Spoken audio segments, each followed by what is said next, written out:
弟兄姊妹平安，今天是2025年的12月10号。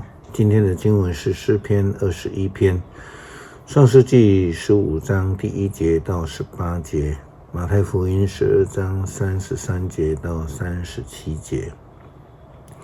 今天要跟大家分享的主题是好树结果。这一周是待降节第2主日，是信心与盼望。在待降节的节期当中，我们都期待着、盼望着上帝的救恩能够应许实践。过去被掳的以色列人，他们盼望着有朝一日可以归回。在埃及的以色列人，因为受奴隶失去自由，他们盼望能够离开埃及法老王的统治。雅各的儿子约瑟盼望着上帝的保守临到，使他能够脱离各种陷害与苦境。亚伯拉罕没有儿子，盼望能够如同上帝的应许一样成为大国。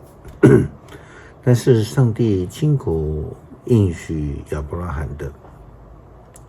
创世纪15章第1节到18节，上帝告诉亚伯拉罕，这是以后亚伯拉罕在异象当中听见上主对他说，亚伯兰，不要怕，我要保护你，给你极大的奖赏。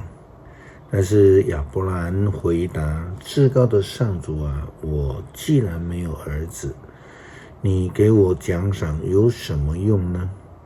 我唯一的继承人是大马士革的以利以谢，你没有给我儿子，因此在我家里出生的一个奴仆要继承我的产业。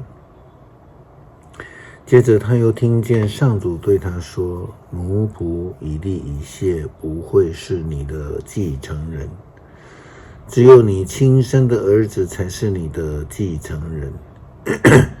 于是上主带他到外面，对他说，你望一望天空，数数看星星有多少，你的后代要跟星星一样多。亚伯兰信上主，上主就认他为义人。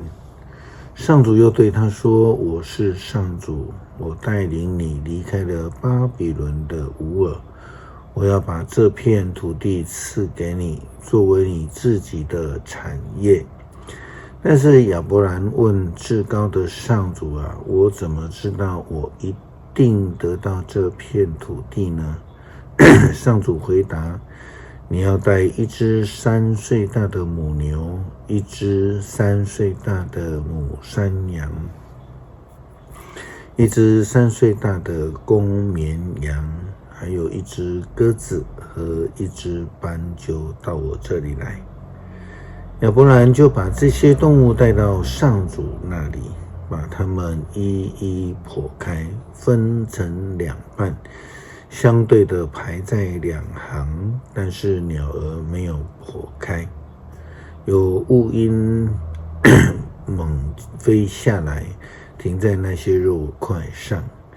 亚伯兰把它们赶走。太阳西沉的时候，亚伯兰沉沉入睡，有令人恐怖的黑暗临到他。上主对他说，你要确实知道，你的后代要流浪异乡，被人奴隶，被人虐待400年，但是我一定要惩罚奴役他们的那个国家。他们离开那里的时候，要带很多的财物出来。至于你自己，你会想长寿，平安地离开人世，入土安葬。过了4代，你的子孙才能够回到这里，因为我要等亚摩利人罪恶满盈，必须惩罚的时候才赶走他们。日落天黑的时候，忽然有冒着烟的火炉和燃烧着的火炬出现，从那2行肉中间经过。上主就在那时那地方与亚伯兰立约。他说，我要把这块土地赐给你的后代。这块从埃及的边界一直延伸到幼发拉底大河。但是我们知道亚伯拉罕对上帝的应许却是半信半疑。他也问上帝说，你怎么知道我一定会得到这片土地呢？基督徒其实也经常如此，不是吗？我们可能遇到了灾难的时候就怀疑了上帝，在许多的困境当中我们也怀疑了。但是千万要记得，信心需要活出来的，基督徒的生命需要有好的行为来表现出来的。如同耶稣基督在谈到基督徒的生命的时候，他强调了实践的重要性。因为呢，上帝本身就是一个信实的上帝。马太福音12章33节到37节记载了耶稣基督的比喻。他说，果树好，果子就好；果树坏，果子也坏。从果子可以认出果树的好坏。你们这些毒蛇，你们原是邪恶的，怎能说出好话来呢？因为心里所充满的，口就说了出来。好人能够积存的善发出善来，坏人从他积存的恶发出恶来。我告诉你们，在审判的日子，每人所说的闲话，句句都要交账。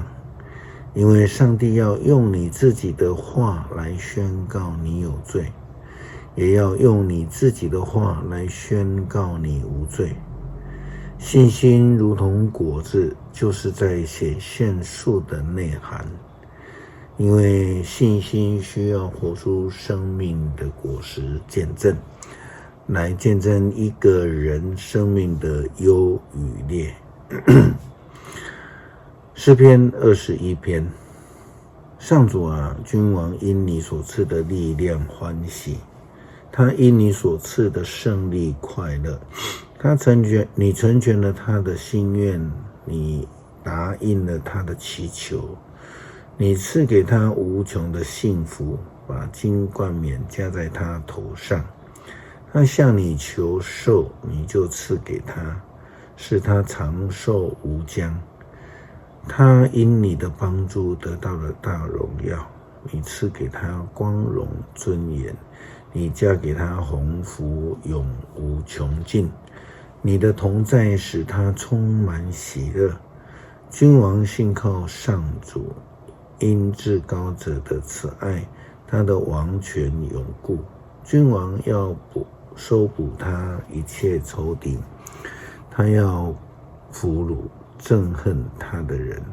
他出现的时候，要像一阵热火来毁灭他们。